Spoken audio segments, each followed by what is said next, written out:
नमस्कार, पक्ष विपक्ष में आपका स्वागत है। मैं हूं आपके साथ रविंद्र सिंह। आज हम बात करेंगे चुनाव आयोग बनेगा कठपुतली विषय पर। दरअसल मुख्य चुनाव आयुक्त की नियुक्ति के बिल पर इस बार भी संसद में संग्राम देखने को मिल सकता है।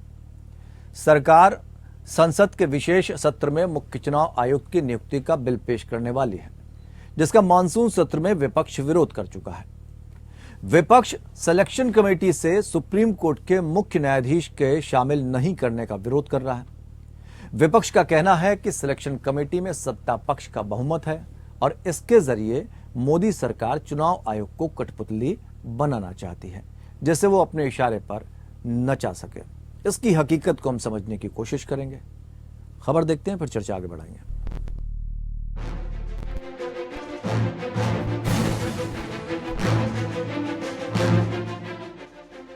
सीबीआई केंद्र सरकार का तोता, तो क्या चुनाव आयोग कठपुतली बन जाएगा? ये वो सवाल है जिसने विपक्ष को बेचैन कर रखा है। दरअसल विशेष सत्र में जिन 4 विधेयक पर चर्चा होने वाली है, उनमें मुख्य चुनाव आयुक्त की नियुक्ति वाला एक बिल भी है, जिसके पेश होते ही सियासी घमासान होना तय है। संसद के मॉनसून सत्र में जब केंद्र सरकार की तरफ से इस बिल को पेश किया गया था, तो विपक्ष की तरफ से जमकर हंगामा किया गया था। विपक्ष का कहना है कि मोदी सरकार इस विधेयक के जरिए सर्वोच्च न्यायालय के फैसले को पूरी तरह पलटने की कोशिश कर रही है। विपक्ष का आरोप है कि मोदी सरकार चुनाव आयोग को अपनी कठपुतली बनाना चाहती है, जिसे अपने इशारे पर नचाया जा सके। दरअसल क्योंकि सुप्रीम कोर्ट ने जो फैसला सुनाया था, उसमें उन्होंने चयन करने वाली कमेटी में सुप्रीम कोर्ट के मुख्य न्यायाधीश को जगह दी थी। लेकिन मोदी सरकार जो मुख्य निर्वाचन आयुक्त और अन्य निर्वाचन आयुक्त नियुक्ति, सेवा शर्तें और पदावधि विधेयक 2023 पेश करने वाली है, उसके तहत देश के निर्वाचन आयुक्त और मुख्य निर्वाचन आयुक्तों का चयन एक कमेटी की सिफारिश पर किया जाएगा। कमेटी की सिफारिश के बाद भी चयनित चुनाव आयुक्त और मुख्य चुनाव आयुक्तों को पद पर बैठाए जाने से पहले राष्ट्रपति की अनुमति लेनी होगी।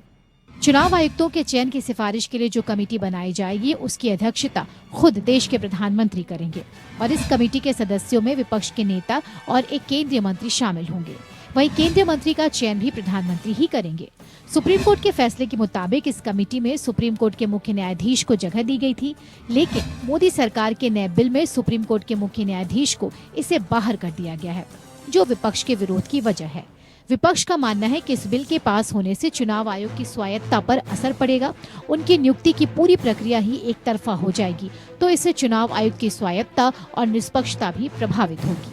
विपक्ष की मांग है कि केंद्र सरकार सिलेक्शन कमेटी में शामिल होने वाले सदस्यों की समीक्षा कर इसे ज्यादा संतुलित बनाए, ताकि निष्पक्ष निर्णय की प्रक्रिया पूरी की जा सके।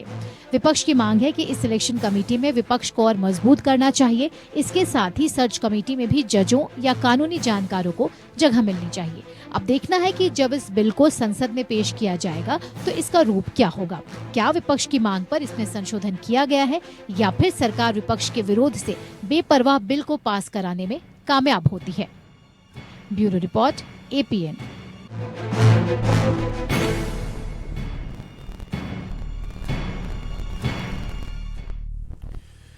तो कभी कोई तोता बन जाता है स्वायत्त संस्था, और अब बात चल रही है कि कठपुतली बन जाएगा चुनाव आयुक्त। वाकई क्या ऐसा होने वाला है? वाकई क्या प्रधानमंत्री नहीं चाहते कि कोई भी उनका विरोध करे और वो उसको रास्ते से हटा दें? समझने की कोशिश करते हैं आज की चर्चा में।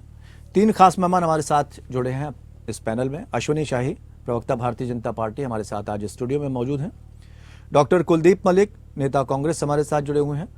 डॉक्टर मोहम्मद आमिन, पूर्व ज्वाइंट डायरेक्टर हैं आप चुनाव आयोग के। बहुत बहुत स्वागत सर आपका भी। अश्विनी जी, आपसे शुरुआत करते हैं। चूंकि विधेयक को लेकर चर्चा जोरों पर है, कभी सीबीआई तोता हुआ करती थी, अब जो विधेयक लाने की कोशिश की जा रही है उसमें जो बिंदु हैं वो इस तरफ इशारा कर रहे हैं कि इसको कमजोर करने की कोशिश की जा रही है चुनाव आयोग को, और ये महज एक कठपुतली बनकर रह जाएगा। रविंद्र जी, सर्वप्रथम आपको, साथी पैनलिस्टों को और पूरे देशवासियों को आपके चैनल के माध्यम से गणेश चतुर्थी की हार्दिक शुभकामनाएं। रही बात इस बिल की, कांग्रेस इसका विरोध कर रही है, विपक्ष इसका विरोध कर रहा है। सरकार को बिल लाने का अधिकार है। माननीय सुप्रीम कोर्ट की 5 जजों की बेंच ने जो फैसला भी दिया था कि जब तक इस पर कानून न बन जाता है तब तक प्रधानमंत्री जी की अध्यक्षता में विपक्ष के नेता और सीजेआई इसके जो है मेंबर होंगे, वो लोग तय करेंगे। तो सरकार अगर बिल लेकर आएगी, उस पर कानून बनाएगी, तो इसमें कोई हम असंवैधानिक काम तो करने नहीं जा रहे हैं, पहली बात। कानून बनाने के लिए कहा गया था, अपने पक्ष में कानून बनाने के लिए नहीं कहा था शायद। जब सरकार है तो अपने पक्ष में कानून बनाए या विपक्ष के पक्ष में बनाए, ये नहीं होगा। ये जो सरकारें तय करती हैं, जिसको कानून बनाने का अधिकार है वो कानून बनाएगा, और अपने पक्ष और विपक्ष की कोई बात नहीं है इसमें। कानून कानून होता है, उसको सरकार जो रहती है, सरकार अभी तक कांग्रेस ने जो कानून बनाए, तो क्या अगर हम कह दिया जाए तो एक अभी दूसरा बवाला खड़ा हो जाएगा कि संविधान की समीक्षा करने की बात अगर हम लोग भारतीय जनता पार्टी करती रही है, जिसका अटल बिहारी वाजपेयी जी ने कमेटी भी बना दी थी, तो कांग्रेस क्यों उसका विरोध करती है? और सबसे ज्यादा संविधान में संशोधन कांग्रेस ने किया था, तो उस समय थी, उस समय की आवश्यकता थी, तो आज समय की जो आवश्यकता है। लेकिन जो मुख्य मुद्दा है रविंद्र जी, कांग्रेस ने टीएन शेषन साहब बहुत ही बेहतर इस देश को चुनाव आयुक्त, मुख्य चुनाव आयुक्त मिले थे। कांग्रेस की सरकार थी, उनके पर क्यों कतरे गए? 3 लोग क्यों नियुक्त किए गए? नवीन चावला जी को नियुक्त करके क्या किया गया था? कठपुतली बनाया गया था? नहीं बनाया गया था? एमएस गिल साहब को क्या किया गया था? उनको राज्यसभा में ले आया गया, उनको केंद्रीय मंत्री भी बना दिया गया। तो कांग्रेस जरा अपने गिरेबान में झांक कर देखे, फिर सवाल करे कि हमने क्या किया था। टीएन शेषन साहब जैसे, आज तक तो मैं इतना उम्र वाला हूं, लेकिन उसके बावजूद भी मैंने किसी भी चुनाव आयुक्त का नाम टीएन शेषन साहब से ज्यादा नहीं सुना था, लेकिन उनके पर कांग्रेस ने कतर दिए। तो क्या कांग्रेस अपने पक्ष में कर रही थी? तो कांग्रेस का जो ये खेल है, हम कोई असंवैधानिक काम नहीं कर रहे हैं, वो लोग असंवैधानिक कर रहे थे, आज उसी पर सवाल उठा रहे हैं वो लोग। तो कानून ऐसा होना चाहिए जो लोकतंत्र को मजबूत करे या खुद को मजबूत करे। अगर बाबा भीमराव अंबेडकर या उन्होंने जिस सहयोग से संविधान लिखा था, वो सब अपने ही फेवर में लिख लेते हैं, तो उस हिसाब से तो देश चल गया था। नहीं, तो हमने अपने फेवर में कहा लिखा है। आज वैसे 2023 जी मार्च एससी का फैसला आया जी, उसको पलट दिया जी। तो वो एक बैलेंस्ड प्रक्रिया थी जो अब तक होती आई है, लेकिन उस बैलेंस प्रक्रिया को खत्म कर दिया गया। रविंद्र जी, अभी कुछ दिन पहले जो है कॉलेजियम पर भी बड़ा बवाल उठा था। आप मुखर वो जो है पत्रकार हैं और देखते रहते हैं, करीब से नजर रहती है। उस समय भी बड़ी आलोचना की लोगों ने कि कॉलेजियम सिस्टम ये है, कॉलेजियम सिस्टम वो है। लेकिन अभी कुछ दिन पहले, 4-5 दिन पहले की मैं बात बता रहा हूं, सीजेआई चंचूड़ साहब ने कहा कॉलेजियम सिस्टम पारदर्शी नहीं है। ठीक, मैंने तो नहीं कहा।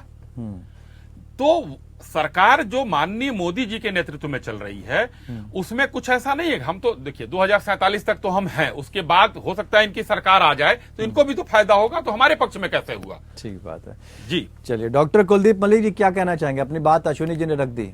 बोले कानून संविधान में है कि हम कानून बना सकते हैं, और अगर है तो हम बना रहे हैं। अनुच्छेद 324 2 खंड में, तो उसमें क्या दिक्कत है आपको? सही बात है। विरोध क्यों? का अपना अधिकार है कानून बनाने का, सरकार कानून बनाने के लिए होती है, सरकार कानून बना सकती है। लेकिन सबसे पहले तो मैं साई जी की एक बात का जवाब दे दूं, फिर आपकी बात कहूंगा।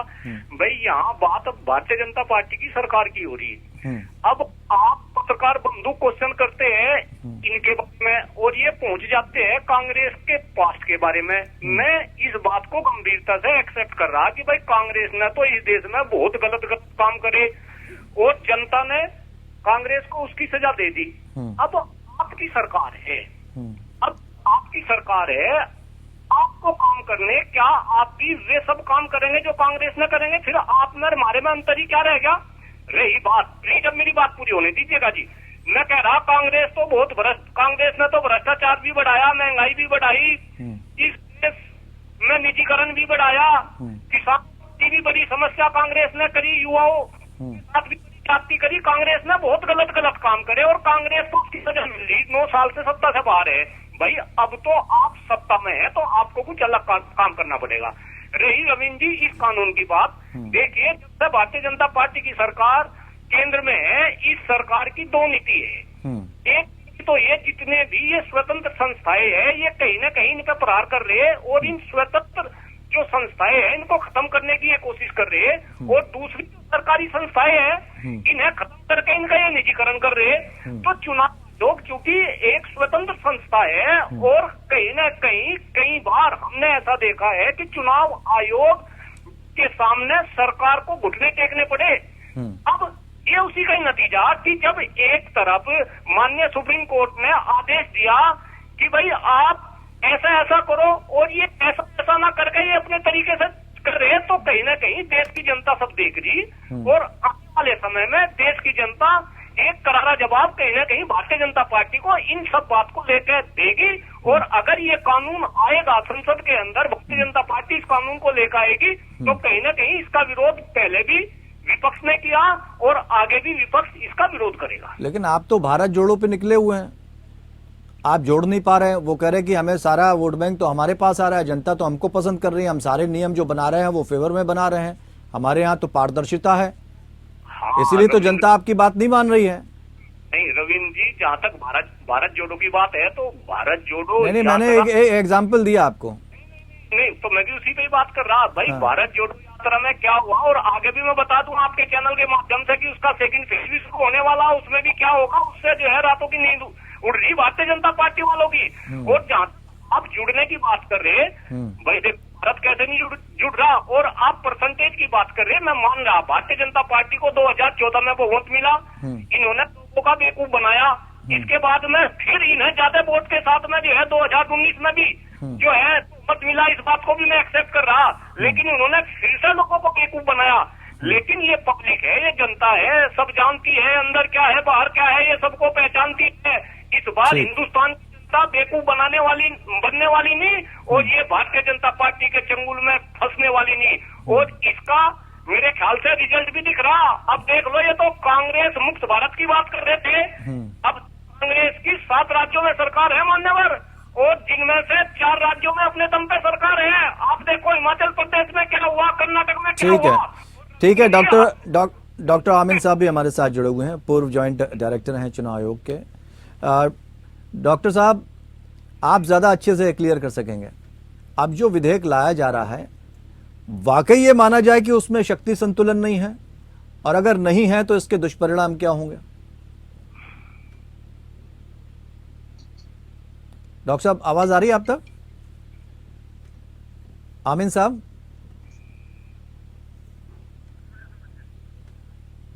डॉक्टर आमिन साहब, आप तक आवाज पहुंच रही है हमारी? हाँ, वही आवाज जी। आपसे हम ये जानना चाहें, क्योंकि आप ज्यादा समझा पाएंगे हमारे दर्शकों को, कि क्या वाकई विधेयक में शक्ति संतुलन नहीं है? अगर ये आ जाता है तो इसके परिणाम ठीक नहीं होंगे, दुष्परिणाम आएंगे सामने?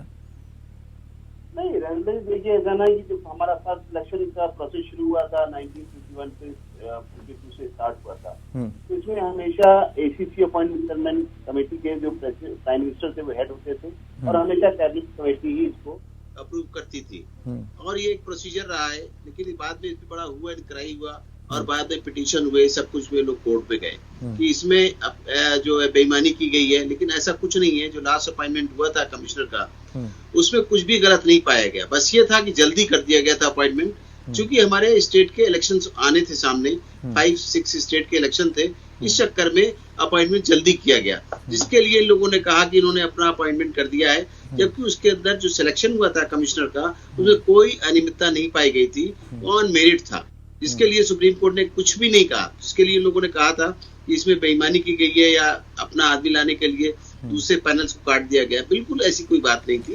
बिल्कुल साफ सुथरा अपॉइंटमेंट था। लेकिन ये था कि जल्दी की गई थी अपॉइंटमेंट में, जिसके लिए कहा गया कि भाई अब जो आज के बाद से इसके नियम बनाइए। अभी तक नियम नहीं बने थे, उनका इसके लिए नियम बनाएंगे पार्लियामेंट में, और इन बिटवीन जब तक नियम बनेंगे पार्लियामेंट में, उससे पहले जो है प्राइम मिनिस्टर रहेंगे चेयरमैन, और सिलेक्शन कमेटी के, और उसमें अपोजिशन लीडर होंगे जो अभी तक नहीं होते थे, और सीजीआई होंगे। जिसकी वजह से ये जब तक अगर बीच में कोई सिलेक्शन करना पड़ता है तब, लेकिन इसके लिए अगर ये बिल लाया जा रहा है तो इसमें कोई परेशानी नहीं होना चाहिए। क्यों? क्योंकि ज्यादातर देखिए, आप सीबीसी को देख लीजिए, सीबीआई को देख लीजिए, इनके जो भी बने हैं या देश में कानून बनता है, हाँ, तो उस पर तो सुप्रीम कोर्ट ने कहा भी है ना, ईडी के चीफ जब चुने गए थे, सुप्रीम कोर्ट ने तो कई जगह कहा है, इशारा भी किया है। लेकिन यहाँ पर अगर सीजीआई को हटा दिया जाए तो फिर बैलेंस कैसे बनेगा? वो कह रहे हैं यही तो बात चल रही है, शक्ति संतुलन है नहीं, विपक्ष इसी बात को तो इशारा कर रहा है। यहाँ पे ये कहा गया, पार्लियामेंट के जो बिल लाया जा रहा है जिसमें कहा जा रहा है कि प्राइम मिनिस्टर रहेंगे और उनके कैबिनेट मिनिस्टर रहेंगे और दूसरे अपोजिशन लीडर होंगे। अभी तक अपोजिशन लीडर का प्रावधान नहीं था, इसलिए वो सिलेक्शन डायरेक्ट हो जाता था। अब उनको रखा जाएगा, उसमें क्या दिक्कत है? एक अपोजिशन लीडर, अगर मान लीजिए हम ही को रखा जाता है, सीजीआई इसमें मेंबर होते हैं और मुझे ही बना देते हैं, तो फिर सीजीआई हमारे पर एक्शन क्या लेंगे? ये जवाब दीजिए ना। लीगली विधायी अलग है और एग्जीक्यूटिव अलग है, पार्लियामेंट का कानून अलग है। कानून बनाती है और उसको एग्जीक्यूटिव इम्प्लीमेंट करती है और विधायी इस पे ऑब्जेक्शन भी कर सकती है।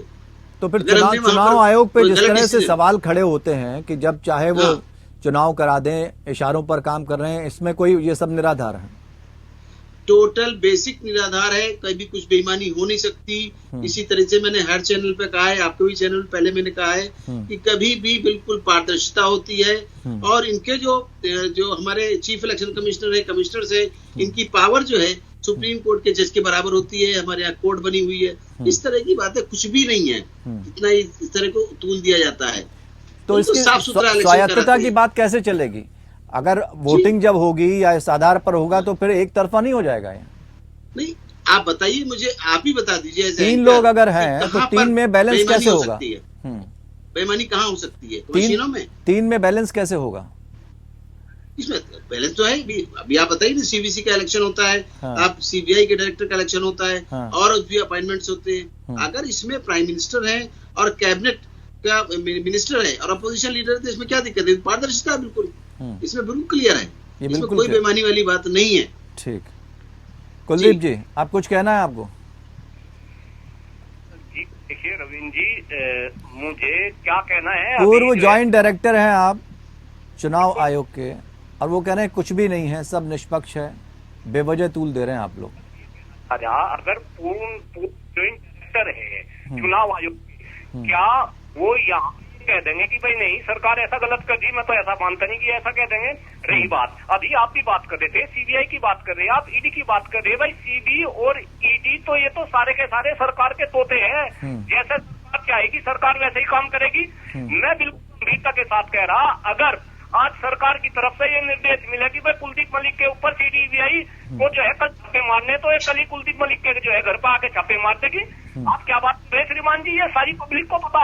अब कहीं ना कहीं क्योंकि चुनाव आयुक्त तो अपने आप में स्वतंत्र है, चुनाव आयोग स्वतंत्र संस्था है, सरकार कुल में ये नहीं है, ये इसे भी सरकार अपने चंगुल में फंसाना चाह रही। और अगर ऐसा होगा तो ये अपने आप में ठीक है।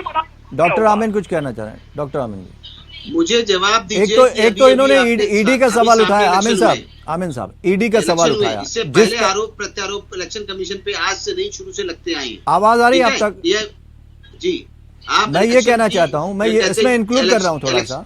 ईडी को लेकर जिस तरह से चीफ जस्टिस ऑफ इंडिया ने भी इशारा किया है कि जिस तरह से छापेमारी की जा रही है, आंकड़े भी गिनाए हैं, और विपक्ष लगातार कह रहा है कि टाइमिंग पर सवाल है, ईडी जिस तरह से छापेमारी कर रही, ठीक है, सारी चीजें अगर निकाल कर देखी जाए तो रिजल्ट ओवरऑल क्या निकला? अभी शिब्बू सोरेन तो ऐसे स्वायत्तता पे कैसे हम मतलब शक कर सकते हैं? कैसे उसमें पारदर्शिता की बात कह सकते हैं?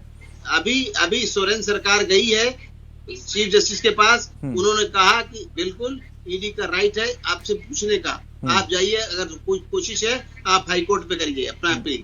नंबर 1। नंबर 2, मैं अभी ये कहना चाहता हूँ, इससे पहले जो 5 स्टेट के चुनाव हुए थे उसमें हिमाचल में सरकार कांग्रेस की बनी। नंबर 1, इन्हीं को जवाब दे रहा हूं मैं। उसके बाद अभी रिसेंटली इलेक्शन हुए थे, उसमें कर्नाटक में किसकी सरकार बनी है?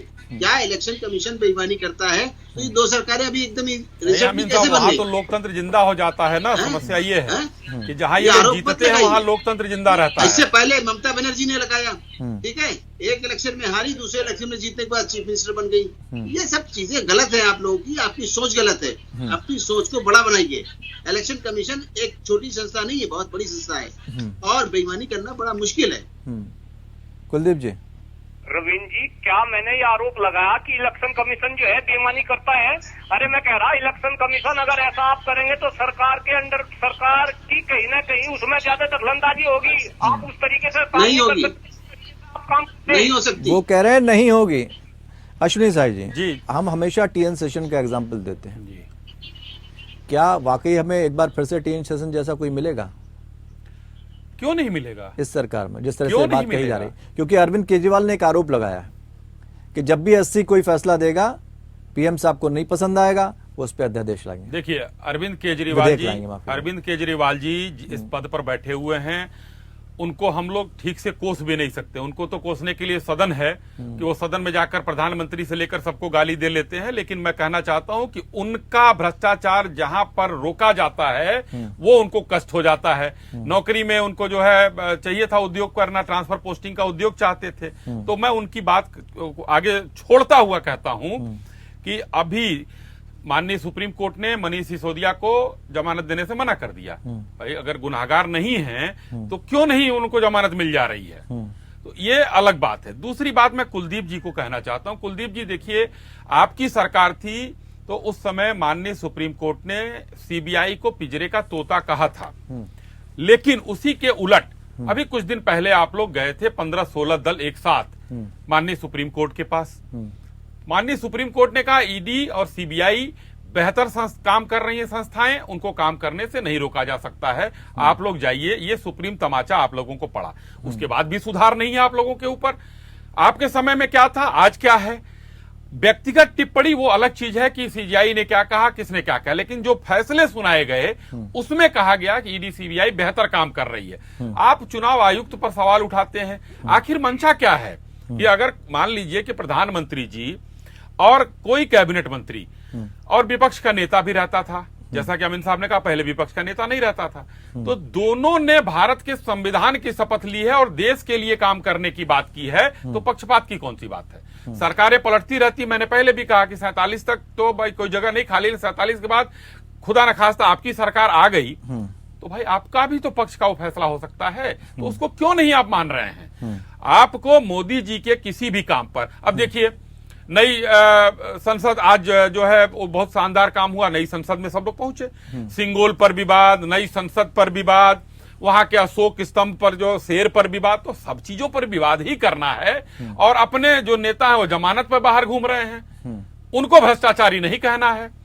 विनिवेश की बात करते हैं, विनिवेश का गुरु किसको कहा जाता है? हम लोग तो आज 2500 साल से देख रहे हैं कि दिल्ली का एयरपोर्ट जो है जीएमआर के पास है, तो कांग्रेस वाले कभी नहीं कहते हैं कि जीएमआर को हमने बेच दिया। आज कहते हैं कि अडानी को हमने बेच दिया। पूछना चाहते हैं कुलदीप जी। देखिए भाई जी, मैं आपको ये बात बता दूं, हम विपक्ष में हैं और बिल्कुल गंभीरता के साथ आप मेरी बात तो आप जिंदाबाद बोलिए ना। विपक्ष का काम केवल और केवल सत्ता पक्ष कुछ भी करे उसमें तिकड़मबाजी करना और उसका विरोध करना नहीं। अच्छा, ऐसा लग तो यही रहा है। देखिए, तिकड़मबाजी शब्द तो नहीं यूज करना चाहिए। मुझे लग रहा है अगर आपको कुछ खामियां लगती हैं विपक्ष को तो उस खामी को बताना है विपक्ष का काम। तिकड़मबाजी तो चीज अलग हो जाती है। कह रहा कि अगर सरकार कोई अच्छे काम कर रही तो विपक्ष का काम उसकी तारीफ भी करना है। शायद भाई जी को ये बात अच्छी लगेगी, लेकिन जिस तरीके से आप भ्रष्टाचार की बात कर रहे हैं और आप तो रंग की बात कर रहे हैं, आप ये बात शोभा नहीं देती। अब आने वाले टाइम में जब आपका इतिहास लिखा जाएगा तो इतिहास के पन्नों में सबसे ज्यादा भ्रष्टाचारी पार्टी भारतीय जनता पार्टी होगी। श्रीमान जी, आप कान खोल के इस बात को, वो 2047 तक की बात कर रहे हैं, आप अभी कह रहे हैं, लेकिन वो तब हो सकेगा जब जनता को आपकी बात समझ में आएगी। अभी तो जनता को उनकी बात समझ में आ रही है, उनको लग रहा है जिस तरीके से वो काम कर रहे हैं उसमें पारदर्शिता आ रही है, और खुद डॉक्टर आमिन साहब इस बात को कह चुके हैं। बहुत बहुत शुक्रिया आप सभी मेहमानों का हमारे साथ इस चर्चा में शामिल होने के लिए। लेकिन फिलहाल एक भय का जो माहौल व्याप्त है, डॉक्टर आमिन खुद कह रहे हैं इस बात को कि ऐसा नहीं है कि ये कठपुतली बनकर रह जाएगा। हालांकि जब आएगा तब देखा जाएगा कि असल में भविष्य की तस्वीर क्या होगी, क्या वाकई कठपुतली बनकर रह जाएंगे। फिलहाल इतना ही, नमस्कार।